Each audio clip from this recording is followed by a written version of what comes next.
Hello ka-trade! Kumusta kayo dyan? Dito sa video na ito, i-update ko kayo sa Forex Trading EA na ginagamit ko. Ito ang Waka Waka EA. So titingnan natin yung track record ng account ko, kung magkano yung capital ko at magkano yung kinikita ko every month. Magkano yung kinita ko last month sa buwan ng January. Kasi lagi tayong nag-a-update every month. Bago ang lahat ka-trade, disclaimer muna, ang paggamit ng Forex Trading EA ay napakataas ng risk. Pwedeng malugi yung capital natin. Kahit matagal na yung EA at profitable, pwede pa rin pumalpak at malugi at marami ng EA ang nalugi. Parang traditional business lang din. Kahit matagal ng negosyo, may pagkakataon pa rin nalulugi. Pag-aralan nyo dito sa video na ito kung worth it ba yung kikitain natin sa paggamit ng EA sa i-risk nating kapital. Okay?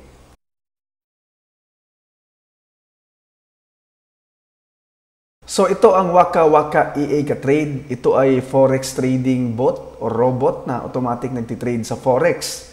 So hindi na natin kailangan pindutin yung buy tsaka sell button dito kasi yung EA na yung bahala mag-buy and sell. At meron na rin itong built-in strategy. Ito yung history ng mga trades natin. Ayan, at napakadami nating trade kasi parang isang taon na tayong gumagamit nitong EA na ito. Itong Waka Waka EA ay mabibili ito sa MQL5 markets. So ang price nito nasa $2,000 US. So bumili ako nitong EA at ginamit ko ito sa trading account ko. At ito yung track record ng MyFXBook at transparent ito. Pwede nyong tingnan. Nandito yung link sa video description. Okay? So nag-profit na tayo ng 127% kasi nung ginamit natin ito, $1,000 US lang yung sinimula natin. At yung total na profit natin umabot na ng 8,608. Para mapakita ko sa inyo yung monthly profit natin. So nag-start tayo February 2023. Ayan, so pang 1 year pa lang natin yung February 2024. At ito yung kinikita natin every month. Every month naman siyang nagpo-profit. Ngayong 2024, January, mababa lang yung profit natin, 5.4% kasi hindi nag-trade ng isang linggo or 2 linggo yung EA. Nag-stop siya. Kasi nag-update, okay? So, ito yung kinikita ko every month kasi nag-deposit ako dito ng 1 million pesos, $20,000 US. Ayan. So, ito, umabot ako ng 100,000 noong November. Kinita ko sa isang buwan. So, ngayong 2024, nasa $1,000 lang. So, nasa mga ano lang to, mga 60,000 pesos. 50 to 60,000 pesos. Kasi 1,095 lang eh. 50 to 60,000 pesos lang yan, yung kinita natin. So, yung average monthly na kikitain natin ay 6.82%. Kaso nga lang, itong account natin ka-trade ay nag-draw down ng 50%. Kasi ang gamit natin na settings ay high risk, 120% per year. So, nag-draw down tayo last year sa buwan ng November. Ibig sabihin ng drawdown, bumaba yung capital natin ng halos 50%, halos kalahati na yung floating na negative ng account natin. Pero na-recover naman ng EA at nag-profit. Ito naman yung na-withdraw ko. So, kulang-kulang halos 500,000 pesos na. So, target ko dito every month mag-withdraw. Para ma-withdraw ko yung capital at profit na lang yung matira. So, risk-free na.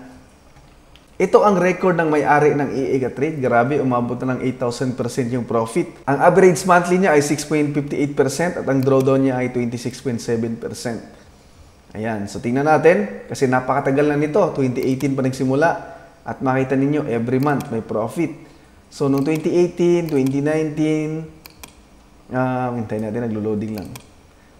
2020, so makita natin, ang lalaki ng kinikita, 25%, may 12%. 2021, 2022. So, noong 2022, 2023, binabaan na ng risk ng may-ari yung settings ng EA. So, hindi na high risk yung ginamit nila, kaya mababa na yung profit niya. Makita ninyo, tig 2% na lang every month. Pero nung nagsimula siya, high risk yung ginamit niya. Kaya, 1.87% lang last month sa atin. Nag-profit tayo ng mga 5% mahigit kasi high risk settings yung ginamit natin. So, binabaan niya yung settings, yung risk ng settings. Kaya, hindi siya nag-drawdown ng 50%. Bababa lang yung drawdown, 26 lang. So, last year, hindi siya nag-drawdown kasi last year, nag-drawdown ng 50%. So, ganun. May settings kasi to na pwedeng high risk, 120% per year. May significant risk na 80% per year. Meron namang medium risk na 40% per year. At meron namang low risk na 20% profit per year. So, maganda na rin naman yon. So, kung gusto nyo gumamit ng EA, pero wala pa kayong pambili kasi mahal din, $2,000 US, So, pwede ko kayong pa-copy trade din sa account ko. So, i-connect lang natin yung account ninyo dito sa account ko na gumagamit ng Waka EA. So, kapag nag-trade yung account ko gamit ang EA, so automatic yung account ninyo magti-trade din kasi kukopyahin yung trade. Okay? So, libre lang yun, walang bayad.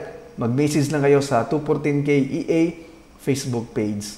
Yun lang ka-trade. Maraming salamat sa panonood.